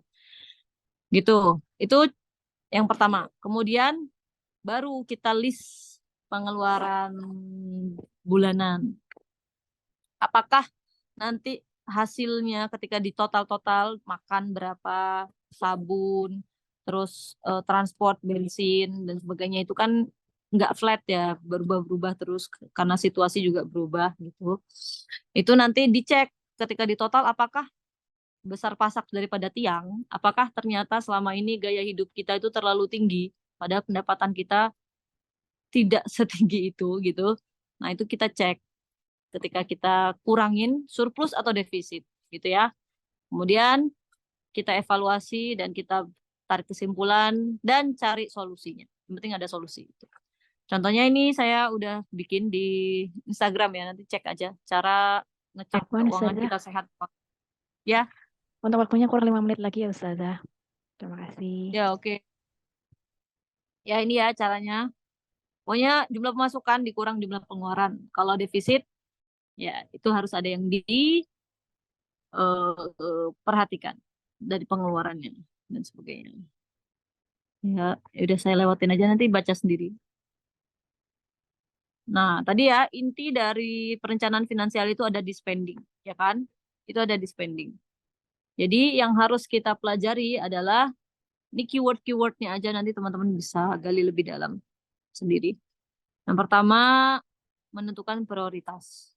Prioritas itu dalam syariat adalah nafkah untuk diri dan keluarga. Itu adalah prioritas pertama. Bahkan dibandingkan melunasi hutang, lebih penting untuk memberi makan orang-orang yang menjadi tanggungan kita. Contoh saya suami, saya punya istri, maka daripada bayar utang, saya lebih wajib memastikan kalau istri anak saya tuh makan setiap itu lebih wajib. Makanya orang berhutang karena mungkin dia nggak mampu untuk memenuhi kebutuhan keluarganya tadi. Dia nggak bisa ngasih makan anak istrinya sehingga dia berhutang gitu. Nah, jadi kewajiban untuk orang-orang yang terlilit hutang ini memang dia mau nggak mau harus cari solusinya. Solusinya dia tambah side hustle, dia tambah pemasukan biar bisa mengimbangi, biar bisa melaksanakan kewajiban plus membayar hutang gitu ya. Nah, kalau misalnya ada lebih setelah anak istri aman nih udah makan, itu yang harus didahulukan adalah melunasi hutang. Dalam fikihnya ya, ini saya baru dapat faidah dari Ustadz siapa ya? Ustadz Syafiq apa Ustadz siapa? Misalnya ada sandwich generation gitu ya, ada seorang suami, dia tuh punya istri dan anak, dan dia punya ibu, orang tua. Orang tuanya nih mampu. Jadi nggak yang susah-susah banget. Sementara anak istrinya ini ya nggak istrinya nggak kerja gitu ya. Si suami ini satu-satunya yang sumber nafkah dari istrinya. Mana yang harus didulukan ketika orang tuanya minta uang sama anaknya, sama ngasih makan istrinya? Mana yang lebih didahulukan? Kata Ustadz, yang lebih didahulukan adalah istri. Walaupun ada ungkapan harta anak itu harta orang tua, tapi dalam situasi ini istrinya jauh lebih wajib untuk dipenuhi kebutuhannya, kayak gitu ya. Karena ya istri siapa lagi gitu penopangnya gitu. Sementara kalau orang tua kan tadinya malah dia yang ngasih nafkah ke anaknya gitu ya. Dia udah punya kehidupan sendiri, punya suami gitu kan si ibunya ini.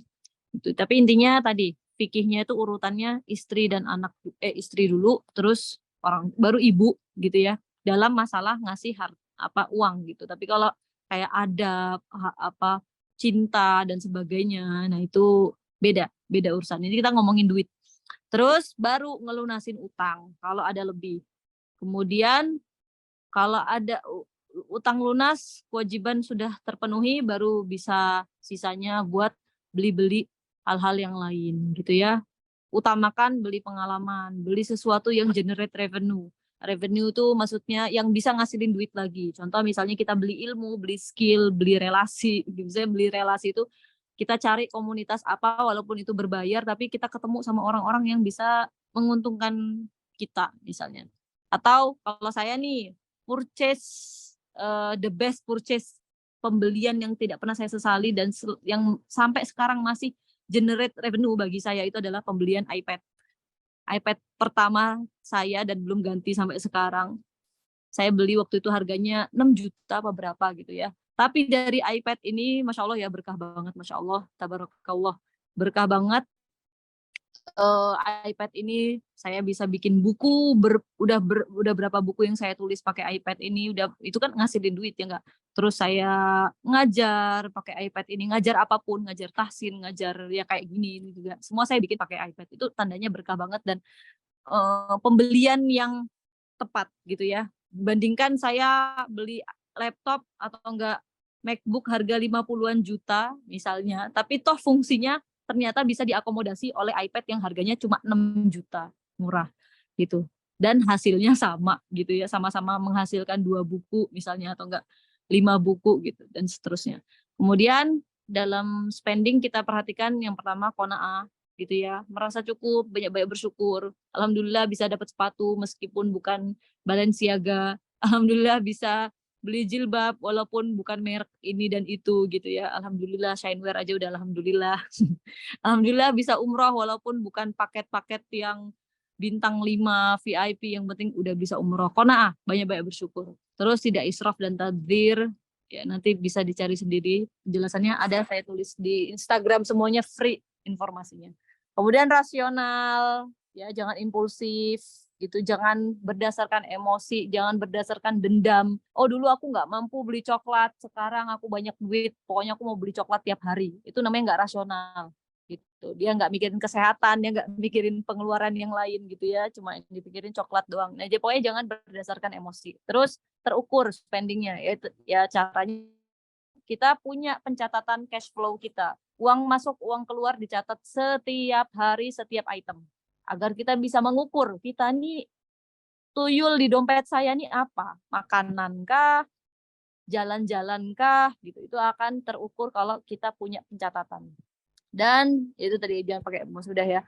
Kemudian jangan lupa tawar-menawar. Tawar-menawar itu wajar. Tawar-menawar itu sah. Tawar-menawar itu terhormat. Ya, jangan mikir, ih nggak level deh tawar-menawar kayak gitu. Bargain itu biasa. Bahkan dalam B2B ya, saya bisnis misalnya, saya ke supplier, tawar-menawar nggak masalah gitu.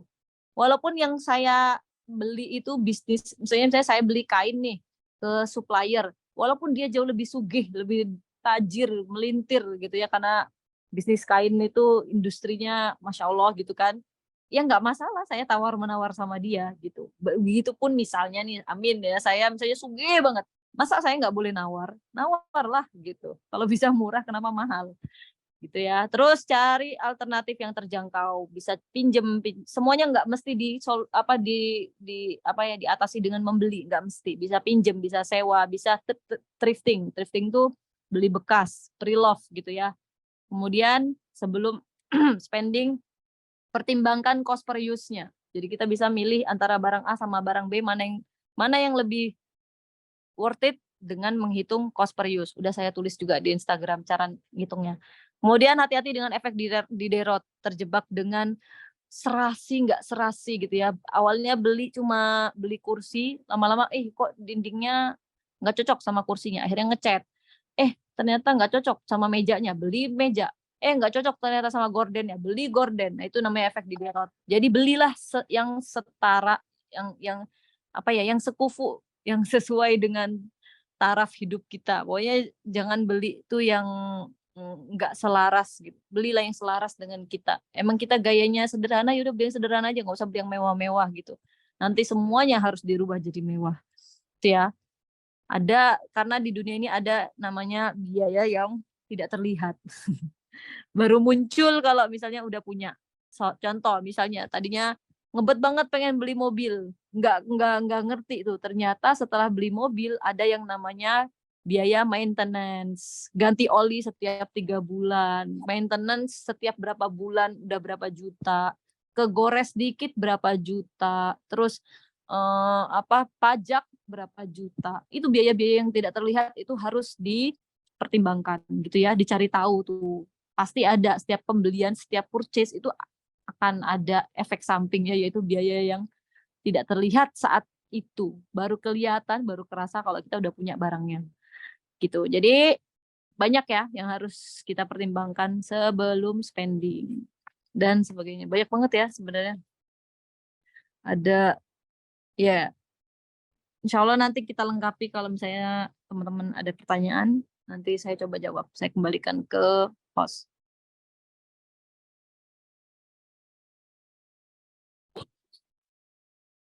Baik, terima kasih atas penjelasan materi, penyampaian materi ya dari Ustazah Safira Yanita. Insya Allah bunda-bunda dan kakak-kakak semua sudah sama-sama belajar ya tentang mengelola finansial kita bersama. Baik, setelah penyampaian materi, selanjutnya akan ada kuis berhadiah yang pertama, gitu ya, seperti yang sudah tertera dalam poster pendaftaran. Itu akan ada kuis berhadiah yang bisa kakak-kakak bunda-bunda semua ikuti. Untuk kuis berhadiah yang pertama ada total hadiah senilai 120.000 untuk 3 orang pemenang. Adapun untuk teknisnya nanti akan ada pertanyaan dari Ustazah Safira yang bisa dijawab oleh kakak dan bunda semua.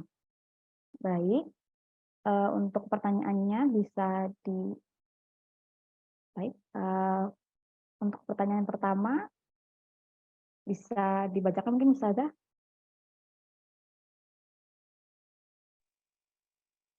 Ya, ini mudah ya pertanyaannya. Kapan waktu terbaik untuk mulai berinvestasi? Siapa yang mau jawab? Untuk jawabannya, sebentar. Untuk jawabannya, saya hitung dulu ya. Mungkin yang sudah resen bisa dibatalkan dulu. Saya hitung sampai 3. Nanti silakan kakak bunda semua bisa resen. Baik, 1, 2, 3. Baik, yang pertama di saya yang muncul yaitu kakak Nadia Haq. Mungkin bisa on mic.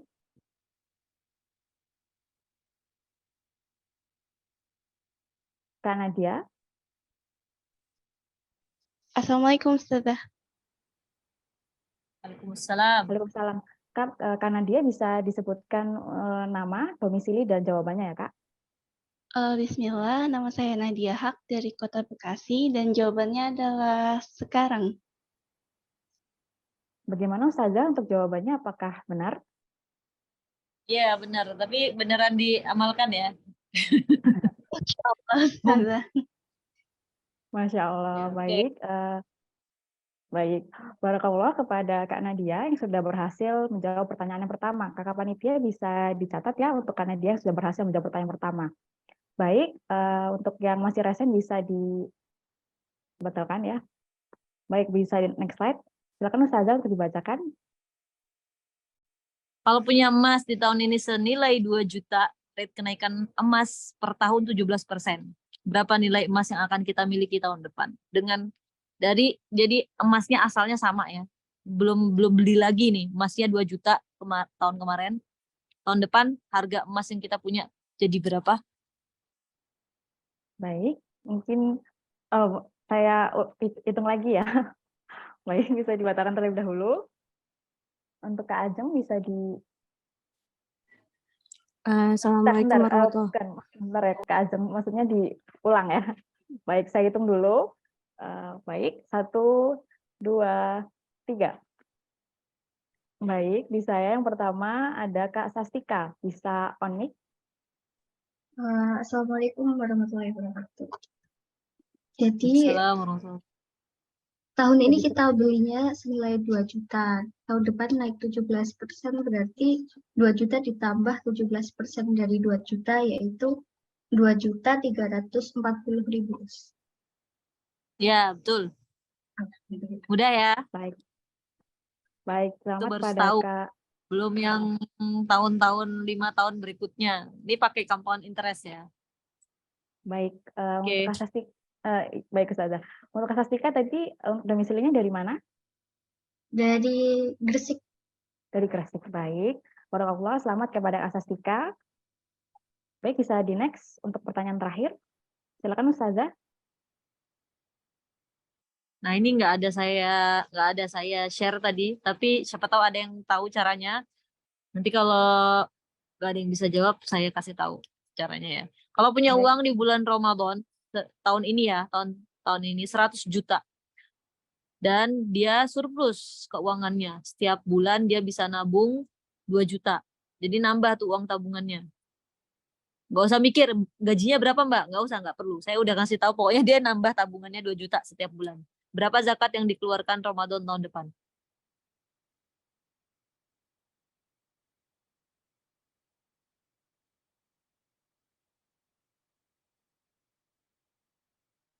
Baik, mungkin kakak bunda semua ada yang sebentar. Baik, ini mungkin saya hitung lagi ya, bisa dibatalkan terlebih dahulu. Bentar. Baik. Baik, saya hitung ya. Untuk pertanyaan ketiga, 1, 2, 3. Baik, untuk Umu Azmi bisa disebutkan nama, domisili, dan jawabannya.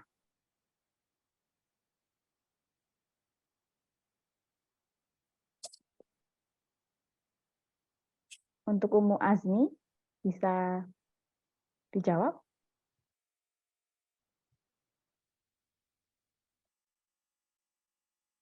Baik, sepertinya untuk Umu Azmi belum ada respon ya. Saya pindah ke Kak Tania. Bisa menyebutkan nama, domisili, dan jawabannya. Assalamualaikum Ustazah. Nama Waalaikumsalam saya warahmatullahi Tania Sagita, domisili Simalungun.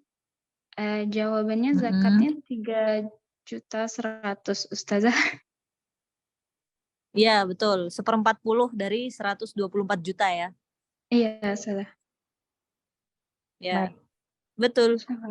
Baik, Alhamdulillah. barakallah untuk Kak Tania sudah berhasil menjawab pertanyaan yang ketiga. Baik, selamat kepada ketiga pemenang yang sudah memenangkan kuis berhadiah yang pertama. Baik, jangan khawatir untuk kakak bunda yang lain, masih ada 2 kuis berhadiah lain yang bisa didapatkan. Jadi mohon bisa menyimak sampai akhir acara. Baik, bisa di next.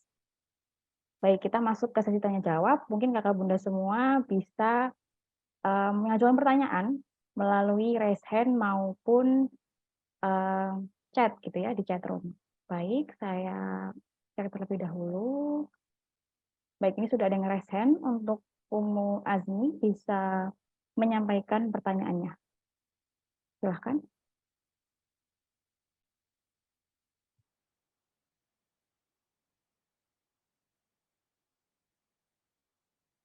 Untuk Umu Azmi, apakah suara saya terdengar ya?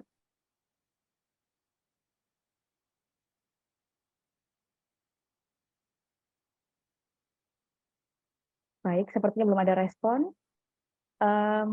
Saya pindah ke kakak bunda yang selanjutnya. Ada ini Kak Sari ya, sepertinya namanya, atau siapa yang sudah raise hand?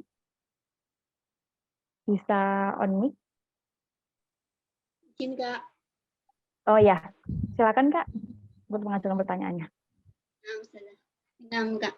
Assalamualaikum Ustazah. Ustazah, saya umum. Waalaikumsalam. Sorry, banyak Ustazah ketika kelas tahsin tapi belum final. Oh, Masya Allah. Ahlan wa sahlan. Ustazah, izin Ustazah. Silakan. Saya kan masih ada beberapa hutang, tapi saya juga punya ibu yang tidak punya penghasilan, tapi saya juga single parent. Jadi itu untuk manajemen keuangannya itu baiknya gimana nggih? dahulukan yang mana. Mungkin seperti itu sih Ustazah, jazakallahu khairan. Iya, jazakallah khairan. Kalau memang ibunya berarti kan apa ditanggung juga ya sama Mbak, mendahulukan yang kita tanggung nafkahnya. Ya, terutama orang tua kan wajib ya, orang tua beda nafkahnya sama kayak ponakan apa rela apa yang hubungannya itu jauh kekerabatannya itu nggak wajib gitu. Tapi kalau kayak ibu anak, pokoknya ke samping, ke atas, ke bawah itu wajib gitu. Ke samping tuh maksudnya pasangan, bukan kakak adik gitu. Tapi apa pasangan gitu ya. Terus orang tua atau enggak anak gitu. Jadi dahulukan yang itu.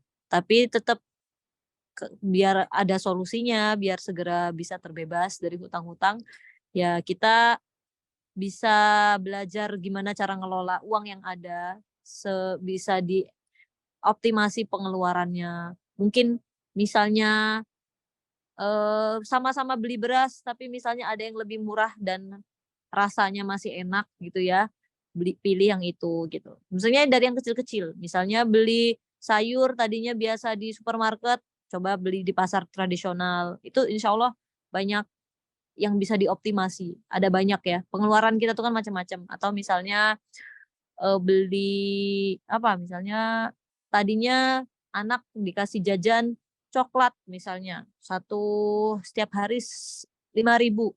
Coba dikurangin, nggak usah jajan coklat. Tapi ibunya bikin cemilan apa yang lebih murah tapi bisa untuk setiap hari, misalnya bikin effort dikit tapi kita mengeliminasi pengeluaran-pengeluaran yang nggak penting kayak gitu, yang bisa ditiadakan.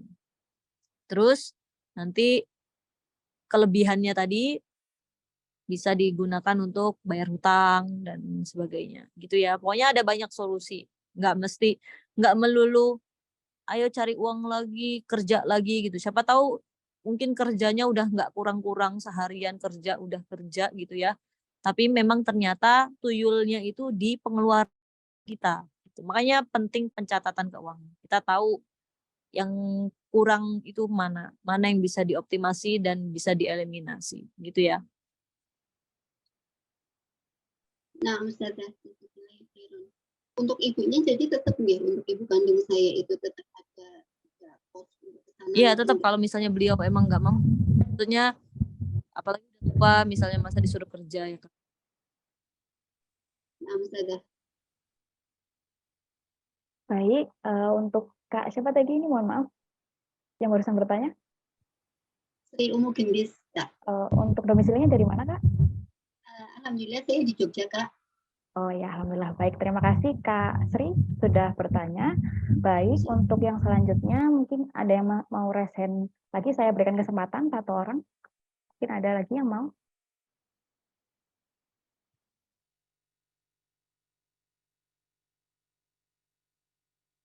Baik, untuk Kak Vita Fania, boleh langsung on mic. Silakan sebutkan nama dan domisilinya ya, Kak.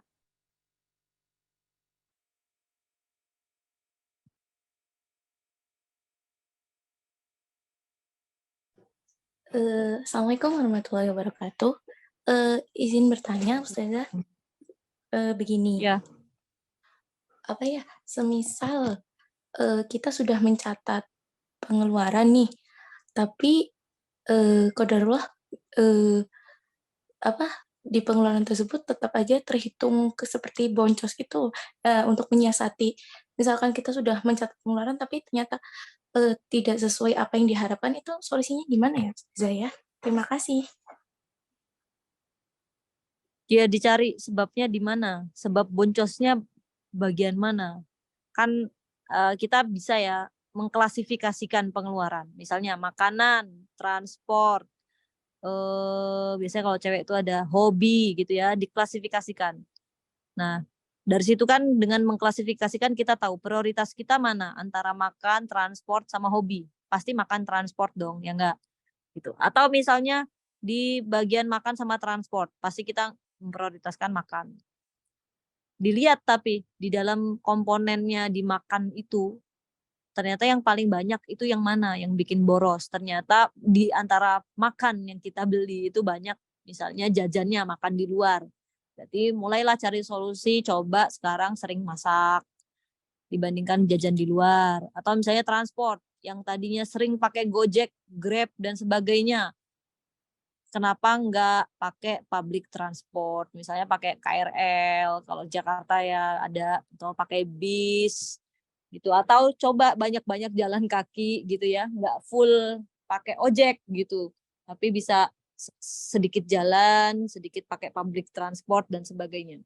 Itu banyak hal yang bisa dioptimasi gitu. Jadi mencatat aja itu nggak cukup kalau nggak ada aksi. Mencatat itu hanya untuk men-trigger kita biar tahu solusinya apa, bisa ngambil keputusan. Kita tahu culpritnya tadi ya yang bikin boncos di mana dan apa solusinya. Entah itu eliminasi atau tadi optimasi. Optimasi itu mungkin cari yang lebih murah, cari alternatifnya, atau cari apakah harus beli, kan nggak mesti segala sesuatu itu kita selesaikan dengan membeli. Kita bisa dengan pinjem, bisa dengan tadi thrifting, beli yang bekas, beli pre-love, apa salahnya beli bekas? Nggak masalah, atau diperbaiki, kalau ada yang rusak dijahit gitu ya, ada yang rusak di servis gitu. Jadi nggak melulu beli baru gitu, bisa juga lungsuran, cari lungsuran dan sebagainya. Jadi dilihat sesuai dengan apa kasusnya, solusinya ada banyak pilihannya, kayak gitu. Dilihat. Kalaupun beli bener-bener aku nggak bisa sewa, aku nggak bisa pinjem, beli bekas nggak ada yang jual. Oke, beli baru. Beli baru apakah harus yang branded? Enggak, ya kan? Sama fungsinya. Jam itu sama untuk melihat waktu. Ada yang harganya 100 juta, ada yang harganya 50.000. Pilih mana yang 50.000 lah, buat apa gitu jam 100 juta. Kecuali emang teman-teman kolektor gitu ya, tahu cara menjualnya dan nilai investasi dari sebuah jam yang mahal-mahal itu gitu. Tapi kalau kita nggak ngerti masalah kayak gitu, ya udah beli aja yang sesuai fungsinya aja gitu. Jadi banyak yang bisa dioptimasi. Atau kalau misalnya kita mau lebih saklek, lebih ketat lagi ya eliminasi. Aku nggak butuh jam, nggak usah beli, coret. Aku nggak butuh apa nih, misalnya aku nggak butuh es krim, coret. Ngapain beli es krim? Makan aja, yang penting makan bergizi, bisa menegakkan tubuh untuk beribadah. Aku nggak butuh es krim, aku nggak butuh coklat, aku nggak butuh micin misalnya, kayak gitu. Jadi pilihannya itu tadi ya, kalau optimasi cari alternatif dan sebagainya, banyak tadi variabelnya, atau eliminasi kalau mau lebih ketat, dihilangkan tuh pengeluaran mana yang bisa dihilangkan, kayak gitu. Jadi mencatat itu nggak cukup, harus ada aksi selanjutnya gitu ya. Ya, baik, terima kasih Ustazah. Sama-sama. Baik, terima kasih untuk Kak Vita. Tadi dari mana ya domisilinya kalau boleh tahu? Dari Tegal. Dari Tegal. Baik, terima kasih untuk Kak Vita atas pertanyaan. Baik, saya beralih ke chatroom. Izin saya bacakan ya Ustazah. Ini ada dari Kak Nadia dari domisili Kota Bekasi. Pertanyaannya, Bismillah, izin bertanya Ustazah, apakah satu keluarga tidak seharusnya refreshing seminggu sekali? Bagaimana seharusnya satu keluarga menyikapi refreshing atau liburan? Silakan Ustazah. Refreshing itu penting ya, kalau bagi saya. Ini beda keluarga, beda prioritas. Kalau saya refreshing itu sangat-sangat penting. Karena saya tuh kerja, saya merasakan kejenuhan. Gitu saya juga. Cuma refreshing setiap orang itu beda-beda. Kriteria, definisi refreshing setiap orang itu beda-beda. Kalau saya bisa refreshing di rumah doang tuh bisa. Ada caranya. Bisa dengan nonton YouTube misalnya, atau refreshingnya itu baca buku, atau kalaupun mau keluar rumah ya paling cuma makan enak, makan apa, itu refreshing buat saya. Nggak mesti yang harus liburan ke Singapura, liburan ke Eropa, itu nggak mesti gitu ya, apalagi setiap minggu. Nggak ada duitnya segitu. Jadi refreshing pun harus ada tujuannya. Kamu refreshing ini tujuannya apa sih? Mau nyari apa? Gitu. Kalau cuma nyari ketenangan, cuma pengen melepas penat sekejap gitu ya, baca Quran aja gitu. Kan refreshing juga, ya enggak? Itu juga sangat-sangat menenangkan dan Masya Allah gitu. Siapa tahu bisa dapat hidayah juga gitu. Meningkat imannya. Masya Allah win-win solution banget itu. Kalau misalnya refreshingnya harus gerak, melibatkan dengan aktivitas tubuh karena kebanyakan di depan komputer kerjanya misalnya, ya udah berarti coba jalan-jalan. Apakah jalan-jalan itu harus yang mahal? Enggak. Jalan-jalan tuh bisa gratis. Saya sering sama suami saya itu jalan-jalan tuh sangat-sangat sering. Ya enggak gratis juga sih, tapi modal bensin motor doang karena pakai motor gitu ya. Tergantung kita mau kemana, ya udah kalau bisa pakai motor kenapa harus pakai mobil gitu, karena pasti lebih murah. Kalau bisa dijangkau ya udah pakai motor, modal bensin 1 liter udah bisa kemana-mana ya enggak. Terus cari tempat-tempat yang free gitu, taman-taman yang public space lah kayak gitu ya. Itu kan free semua, atau enggak kalaupun mau yang berbayar, biasanya kalau saya di daerah Gunung Kidul saya refreshingnya ke Puncak Becici, ke Hutan Pinus, itu paling kalau bayar pun cuma 10.000, 5.000 per orang kayak gitu. Dan itu pun nggak akan seminggu sekali juga karena perjalanan ke sana juga capek gitu ya. Jadi di rumah itu sebenarnya kita udah bisa refreshing banget kalau kita bisa explore gitu. Kak, saya jadi ingat siapa ya? Michael Proust apa siapa ya? Quote, discovery itu kadang nggak harus menemukan sesuatu yang baru gitu, tapi bisa dengan melihat hal yang sama tapi dari sudut yang berbeda. Gitu. Jadi mungkin yang kita bosan ngelihat rumah kita kayak di rumah terus, mungkin karena cara kita memanfaatkan rumah kita tuh kayak gitu-gitu aja. Siapa tahu ada cara lain gitu loh untuk bersenang-senang di rumah sendiri. Ya enggak, kadang kita enggak ngelihat dari sudut pandang yang lain gitu. Jadi kadang discovery itu enggak mesti dengan sesuatu yang baru itu sendiri, tapi kita bisa melihat dengan sudut pandang yang baru, dengan cara yang berbeda kayak gitu ya, cara memandangnya yang dirubah gitu. Jadi coba didefinisikan dulu nih refreshingnya itu kayak gimana. Baik, semoga jawaban dari Ustazah bisa menjawab pertanyaan Kak Nadia ya. Baik, bisa saya lanjutkan mungkin Ustazah, ada satu pertanyaan lagi. Dari Kak Ajeng, domisili Balikpapan. Pertanyaannya, izin bertanya, ketika financial planning mana yang didahulukan antara pengeluaran dan menabung? Silakan Ustazah. Menabung itu juga pengeluaran sih ya, cuma maksudnya belum dikeluarin. Calon pengeluaran. Tapi yang didahulukan ya pengeluaran. Pengeluaran itu kita ngeluarin duit karena butuh kan, misalnya. Karena butuh ya udah didahuluin kebutuhannya gitu. Kalau di dalam agama kita sendiri, misalnya dalam syariat Islam, menabung itu kan hukum asalnya malah bukan wajib gitu, sesuatu yang mubah. Tapi selama kita bisa mengolah hati kita, bisa mengelola niat kita, hal yang mubah pun bisa bernilai ibadah gitu. Jadi nabung pun bisa bernilai ibadah. Kayak tadi karena kita tahu tujuannya apa, kita nabung buat apa gitu. Jadi tetap dahulukan yang wajib-wajib, dan kebanyakan kewajiban itu berkenaan dengan pengeluaran gitu ya. Tapi kalau mau ditanya didahulukan mana pengeluaran sama menabung, ya sebenarnya relatif. Yang dimaksud pengeluaran sama Mbak yang nanya ini apa? Keinginan atau kebutuhan? Bisa jadi malah menabung lebih wajib untuk dia karena yang dia maksud pengeluaran itu beli gadget baru padahal dia udah punya gadget gitu. Itu nggak penting gitu. Ya gitulah. Relatif ya.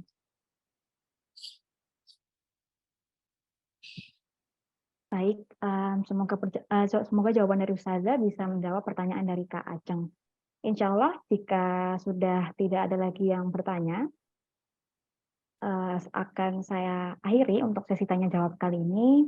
Mungkin untuk Ustazah Safira, jika ada keperluan bisa meninggalkan Zoom terlebih dahulu, Ustazah.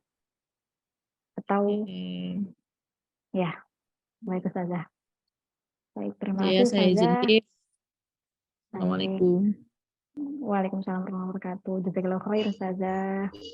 Baik, kakak bunda semuanya, kita akan melanjutkan ke 2 kuis berhadiah yang masih tersisa.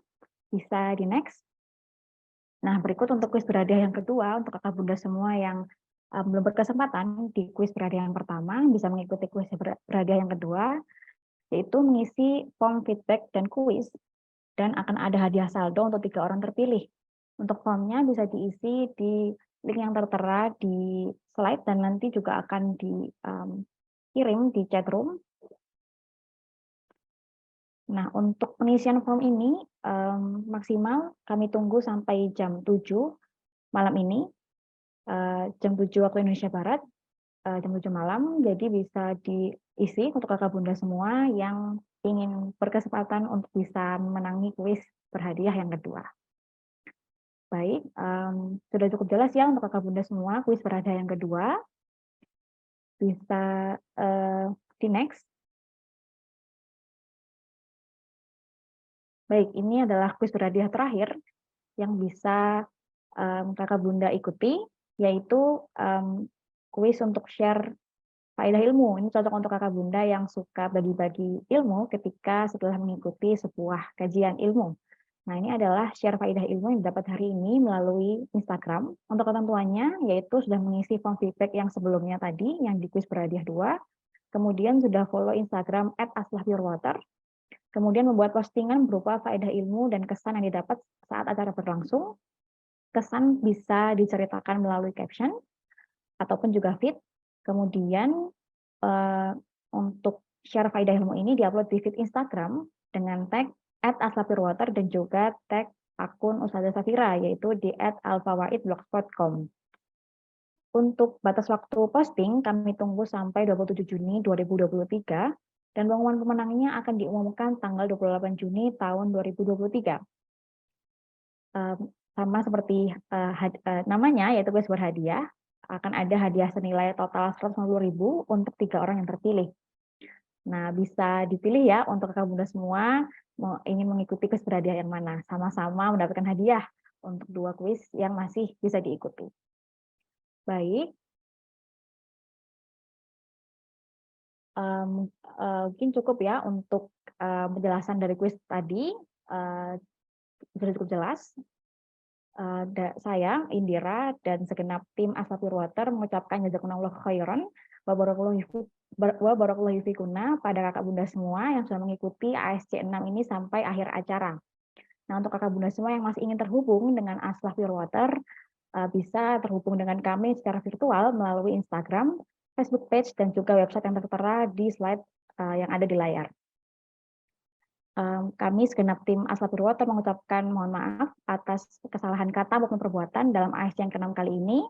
Semoga kita bisa tetap menjalin silaturahmi melalui virtual maupun di kesempatan lainnya. Terima kasih. Saya tutup untuk ASC 6 kali ini dengan doa kafaratul majelis. Subhanakallahumma wa bihamdika asyhadu an la ilaha illa anta astaghfiruka wa atubu ilaik. Terima kasih. Wassalamualaikum warahmatullahi wabarakatuh. Terima kasih kakak bunda semua. Waalaikumsalam warahmatullahi wabarakatuh. Syukran, jazakumullah khairan. Jazakallah khairan.